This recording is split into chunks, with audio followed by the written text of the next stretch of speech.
Taurus friends, and welcome to your horoscope for October of 2021. Now, this is the horoscope in the long form with the visual of the chart, but if you need something quicker and you're like, Stormy, just tell me what's happening in like 5 minutes, we've also got shorts now. It's a new feature on this channel, so you can just click the link here. I'll also make sure the video pops up at the end, or you can just check out the shorts, get in, get out. Now, for the rest of us, Taurus, we want to see these visuals and we want to hear the deep, long details about what's going on this month. So let's get in here and check out what the business is. First and foremost, though, October is energetically the most. Okay, we've got a lot going on back to back to back. We have got planets coming out of retrograde, and they are the outer planets. We also have planets shifting and taking different directions, coming direct or having an event on the same day.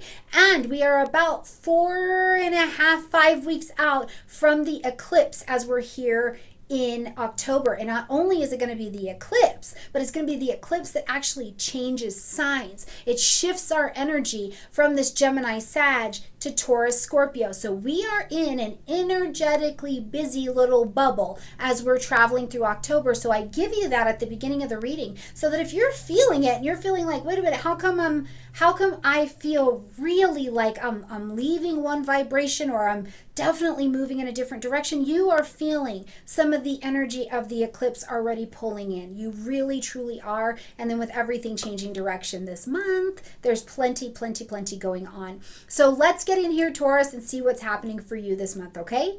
Right at the beginning of the month on the 6th, it's a busy day. We've got 2 events happening, okay? So first of all, we've got a new moon happening at 13 degrees of Libra, and this is going to light up your 6th house space. Now, at the new moon is when we're planting our seeds of intention to either begin something new, have something fresh blossom. It is a decisive asking of a new direction on something. It doesn't mean you have to start something brand new, but it is a decisive new direction on something that's going on. Now, in the general, this lands in the 6th house space for you, Taurus. So in the 6th house, we're doing daily things, mundane things, tasks, work. Like, it's not the work that you're doing necessarily, not like your career, but it is the data entry that's happening every day. It's that bus route that gets you to work every day. It's those coworkers, right? But it's also the things in your house. What are you doing to take care of your health and your wellness, including mental, on a daily basis? These are mundane things. Who are you caring for? Who do you act as a caretaker for in your life? This is a part of the 6th house energy. Now, for my freelance friends, if you work as a 1099 employee, you're an independent contractor,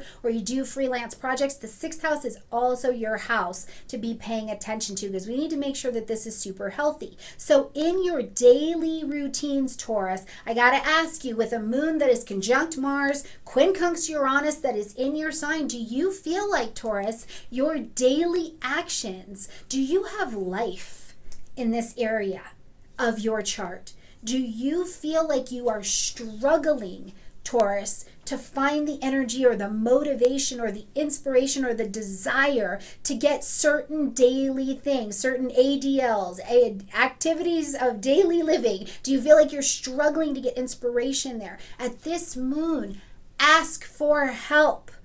Ask for balance.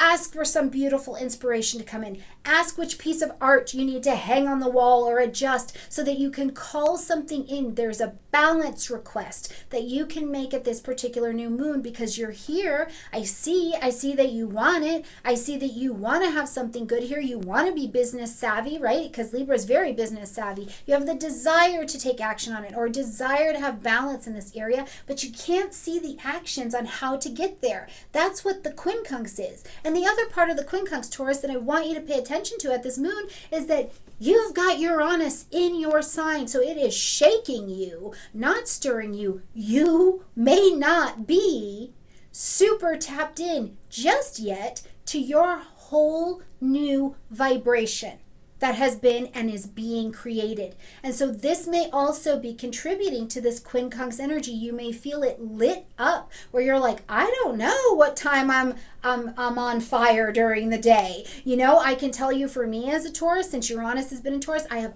always gotten up at 5 o'clock in the morning, got my day going, and got going. And let me tell you what, since Uranus has been in Taurus, that's really been a struggle, and it's been a struggle mentally as well, because that's not what it used to be. You're a fixed sign, baby, so am I. I know we struggle with this. So you may just have an entirely different vibration at this moon that you are looking and asking for help to find, establish, and see the balance of the relationship that you need to have in this 6th house area. Now, also on the same day, Pluto is coming out of retrograde in fellow Earth sign Capricorn. Okay, now Pluto is coming direct at 24 degrees of Capricorn, which lights up your 9th house space. So we've had Pluto saying for several years, since 2008, all right, Taurus, in this area, we are going to grow or we are going to go. You're going to adapt or you're going to die. Phoenix, Taurus, Phoenix, right? Die off so that something else can live here. So in your 9th house area, at 24 degrees of Capricorn, which is a little bit more of an advanced degree, what have you seen, Taurus? What have you seen in the 9th house? Publishing, marketing, broadcasting, teaching, international travels, business, language, higher education, your faith, your beliefs. How have you changed? Because you have changed. Things have happened that maybe even felt very Plutonian. They felt dark. They felt heavy. They felt transformational. They felt like even though they were the blessing you prayed for and it came to your table, you still felt heavy about it. And now you're transformed a little bit. What is it? Because now as Pluto is out of this retrograde, you can know that you have phoenixed. You have changed here, and it's time to live that and own that in public, okay? The new identity is already here, Taurus. When we get to the 7th, Venus, your ruling planet, is going to tootle along over there into the energy of Sagittarius, and this will light up your 8th house space. Now, Venus is going to travel here all the way until November 5th. So this is when your energy, excuse me, even speaking about just your personal body energy, may be getting a little Sagittarian. It's adventurous. It wants to expand. So I'm going to tell you right now, Taurus, in the 8th house, we do want to be mindful of Sagittarian's expansive qualities with Venus here, because God isn't everything delicious. Are these cabinets nailed down because they're delicious? You know, so you do want to be careful when pleasure and beauty meet expansive Sagittarius. We're eating, we're buying, we're doing the most over here, and that can create some expansion that we don't want, especially in the 8th house. So make sure that you are checking in, that if you are in joint collaboration with another person, maybe you and your partner share money or something like that, that you're making sure to stay true to whatever the budget is. Now, on the other hand, because this is in the 8th house, something you can see is that you and a partner, whether that be a person or an organization or a collaboration, and that includes therapy, you guys decide to go past your horizon. You decide to do something, go on a great adventure together, something a little bit bigger. Maybe you're making a bigger investment in something that you're starting together or something that you're working on. You can absolutely see Venus working in that way. I'm going to just tell you, watch the food. Just watch the foods and the drinks, okay? On the 10th, we see Saturn coming direct in the energy of Aquarius. So this is tip top of the chart, so in your midheaven, which is about your career. But it is also about your title that we call you in the world. What do we know you as? What are you giving to the world? So Saturn is coming out of retrograde at 6 degrees of Aquarius, okay? Now, as Saturn comes out of retrograde, if you haven't had the chance to watch my video on Saturn, Pluto, Jupiter coming out of retrograde, I'll put a card here. Please make sure you check it out so you can be specific at what you're looking at here. But as Saturn comes out of retrograde here, all of these things you've been trying to level up to, and not just level up materially, but level up in terms of your spirituality, your expertise, authoring your own world, taking some mastery in the area of your career and who and how we know you as on the stage. Some things have been being made solid. You have also been receiving, Taurus, some rewards for what you've been doing well here. And as Saturn's out of retrograde, now you get to take some of those things you've made adjustments to, some of those projects you've been working on behind the scenes, and start to really deliver them publicly, and they'll actually be able to expand out and be met with some success and recognition for sure. On the 18th, busy day energetically, so please mark it on your calendar because Jupiter's coming direct this day, but so is Mercury. Stationing days can be a little bit harder because energetically planets are getting into a different position. So we down here who receive the synchronicity of their vibration can be like, whoa, what's happening? You know what I mean? So Jupiter's coming out of retrograde in Aquarius at 22 degrees. So again, this is still in that 10th house. And again, what you've been working on, what you've been gaining that wisdom, the teachers, Jupiter, gurus, who have come into your life to help you gain the wisdom and the expertise of what you needed to learn to be able to expand that horizon and go to the next level. Now Jupiter's like, cool, you've learned. Saturn has helped you spiritually level up. Now you are ready to take this expertise out into the world. So prep it.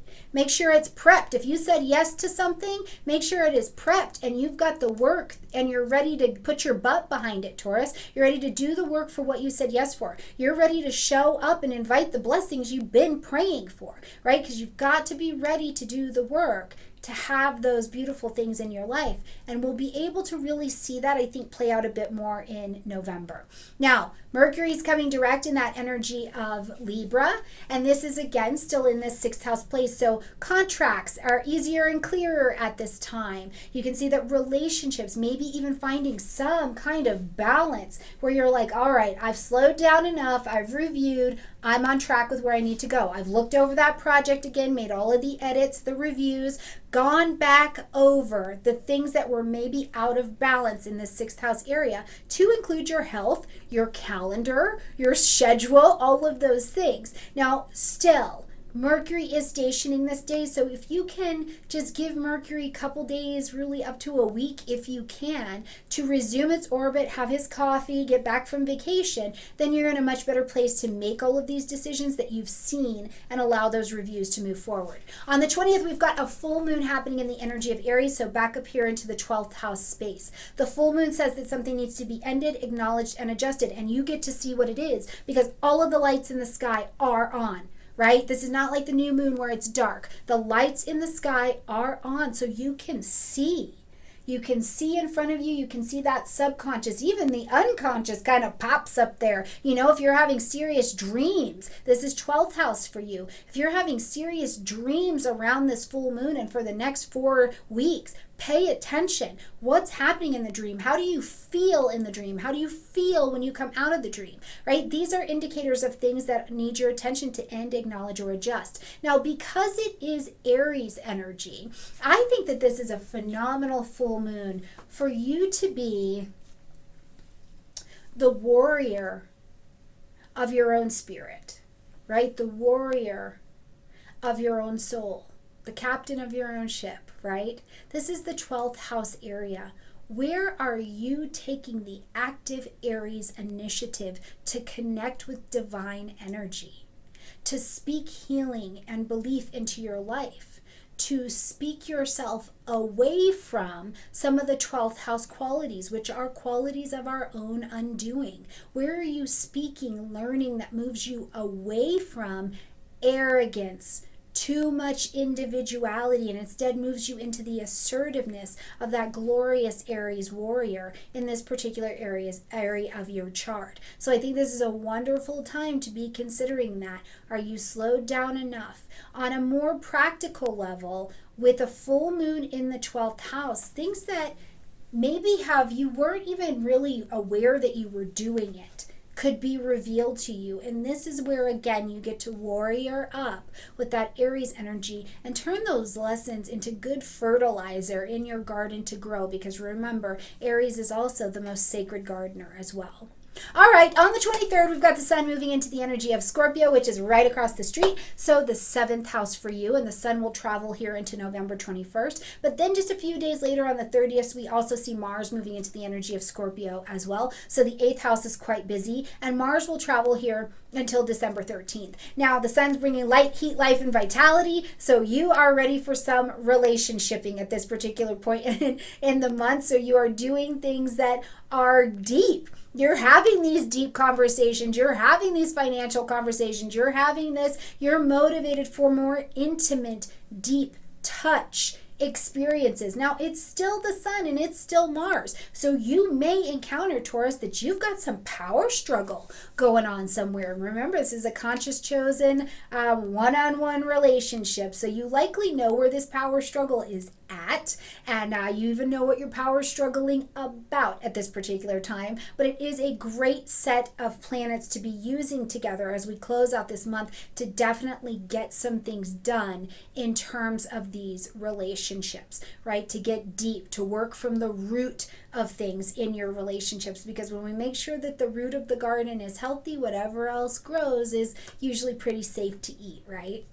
All right, my beautiful friends, I hope you have a glorious month, whatever it looks like for you. Remember, you can listen for your sun, moon, and rising sign, but very specifically, I cast a solar chart and do these based on solar energy. So if you do listen for anything other than your sun, because it's easier to align the chart, just know that it'll have a little bit of a different interpretation, but you do you, my beautiful friends, okay?